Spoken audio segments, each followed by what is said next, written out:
Hello everyone, welcome back to this new video. साथियों, आप सभी का स्वागत है इस नए टॉपिक में।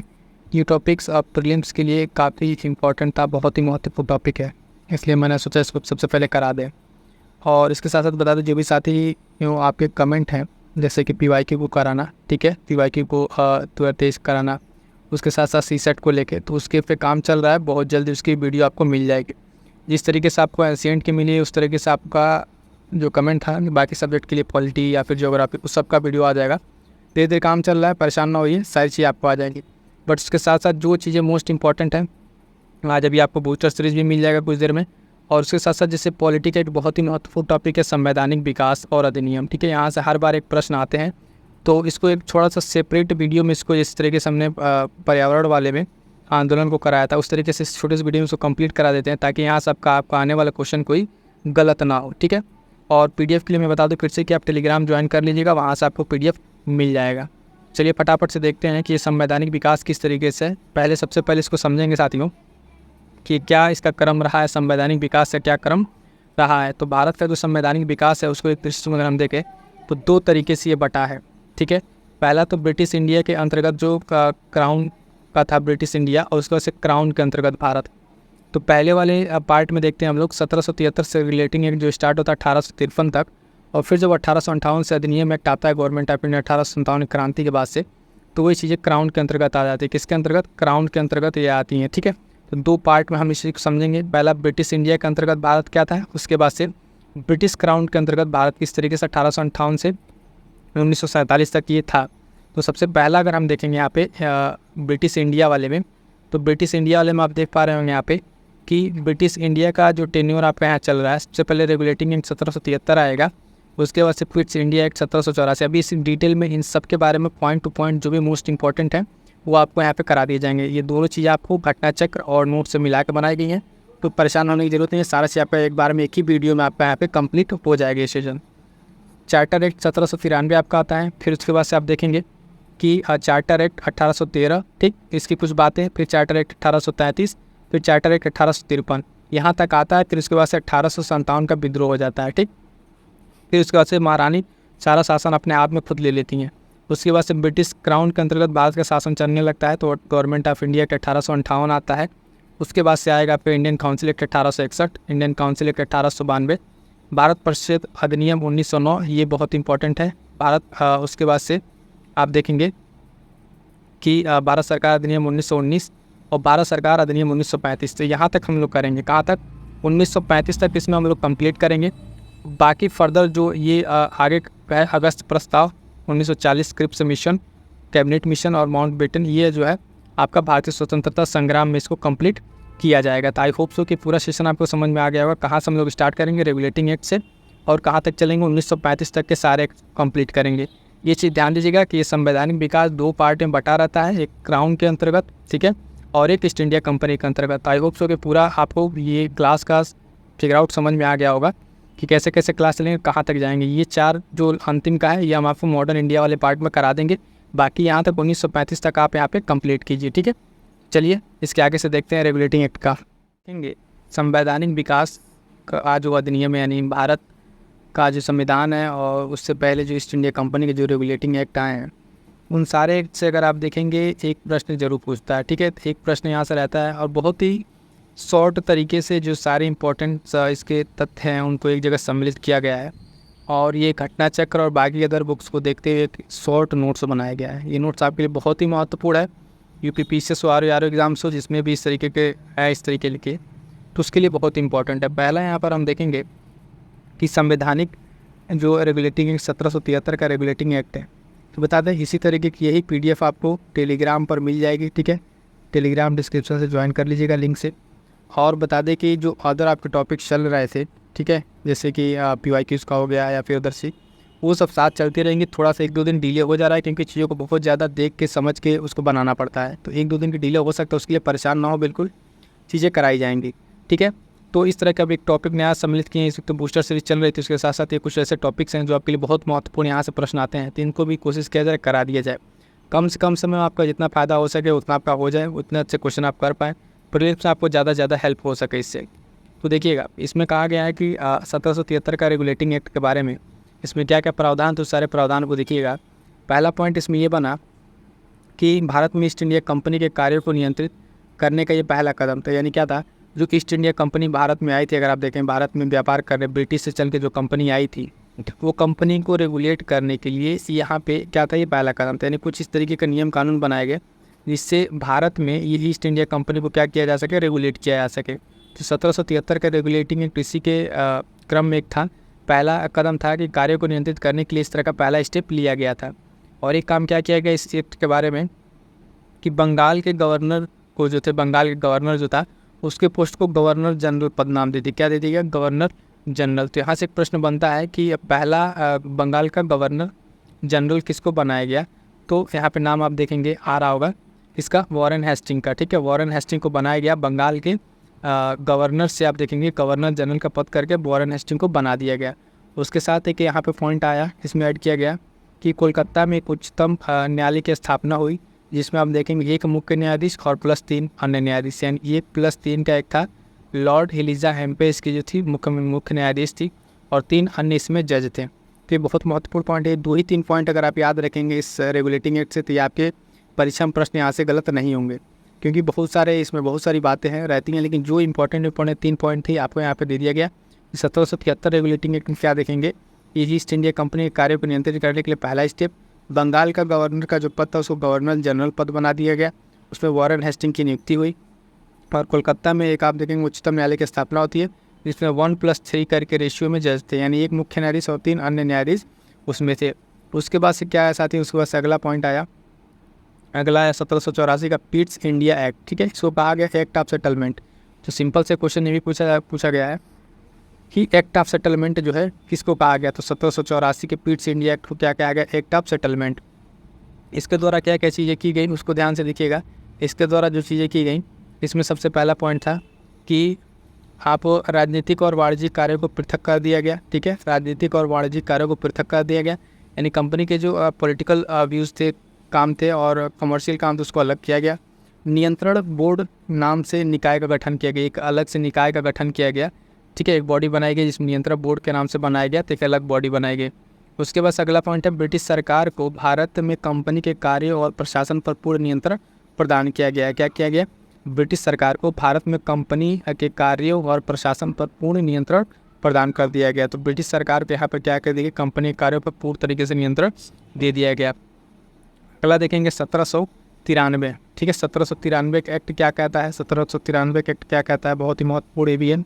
तो जो एक्ट देखिए सारे तो एक तो इम्पॉर्टेंट हैं ही, क्योंकि यहाँ से क्वेश्चन आपको देखने को मिलता है, और नो डाउट कि क्वेश्चन आपको परीक्षा में करने होंगे।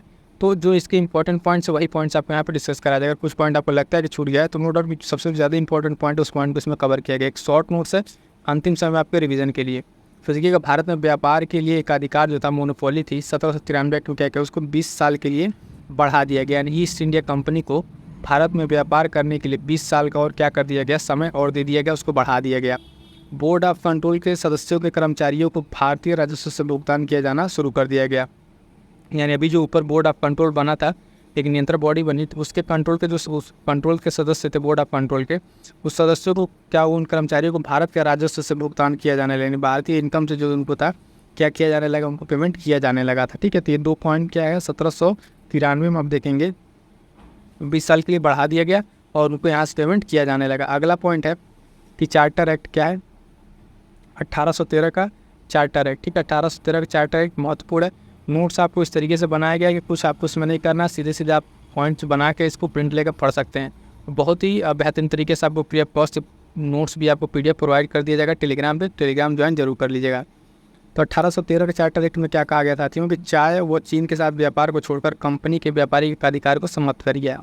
यानी 2 चीज़ छोड़ देगा। 1813 में आप देखें कि चाय और चीन, चौ से याद रखिएगा, चीन से याद रखिएगा, चाय और चीन के साथ ये 2 चीज़ छोड़ के कंपनी के बाकी जो मोनोपोली थे इसको क्या कर दिया गया, समाप्त कर दिया गया। यानी कंपनी में अब भारत में अन्य भी जो कंपनियां हैं वो क्या करेंगी, आके अपना व्यापार कर सकती हैं।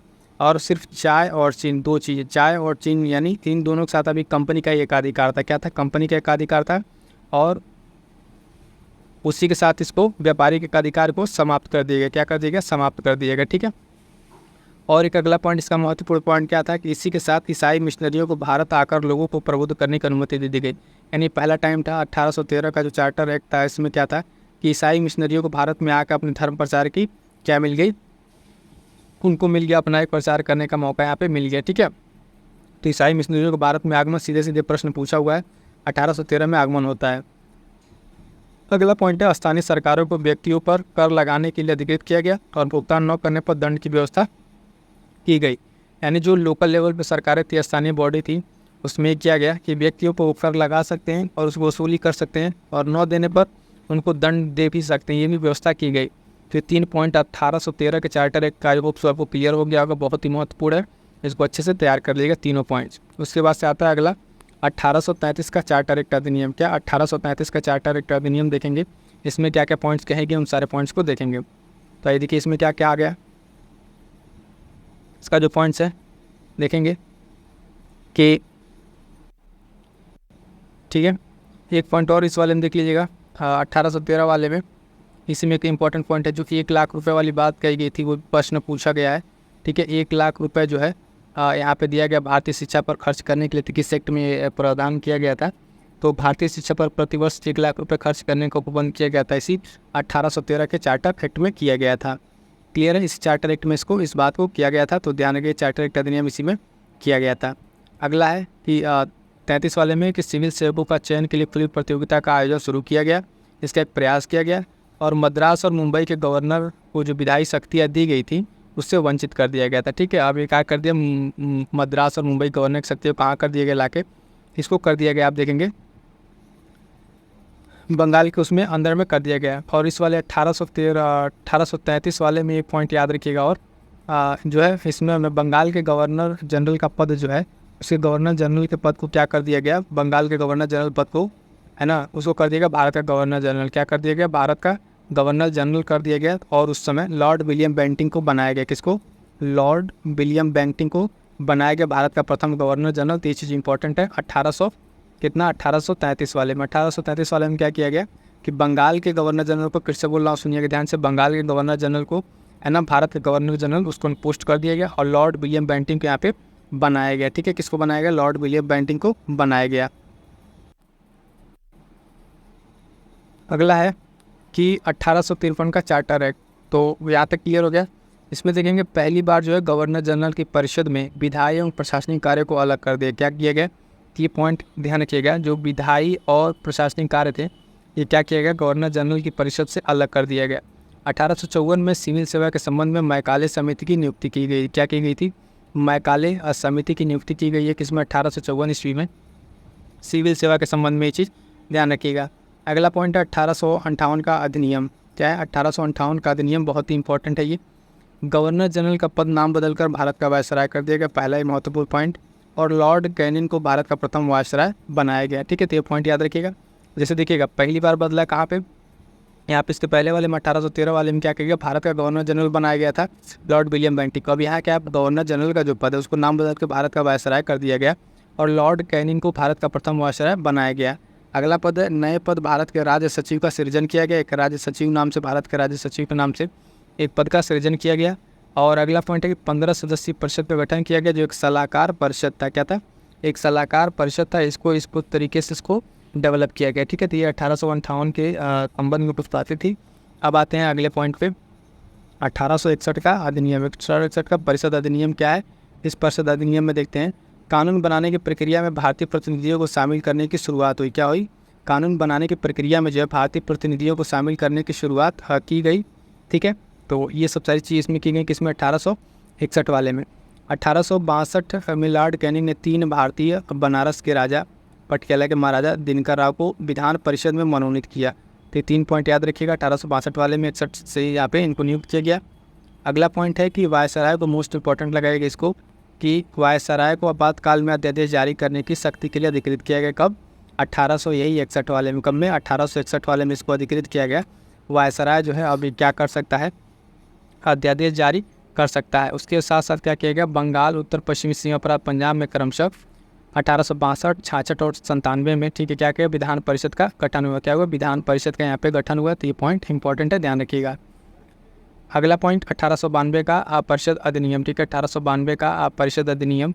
विधान परिषद अगर आप देखेंगे यहाँ पे, विधान परिषद के कार्य में वृद्धि करने के लिए बजट पर बहस करने के लिए कार्यपालिका प्रश्नोत्तर देने के लिए अधिकृत किया गया। 98 में क्या है, भारतीयों को बजट पे बहस करने के, यहाँ पे बजट पर बहस करने के लिए इसमें आपको मौका मिला। तो ये पॉइंट याद रखिए, 1892 का अधिनियम यहाँ पे ध्यान रखिएगा।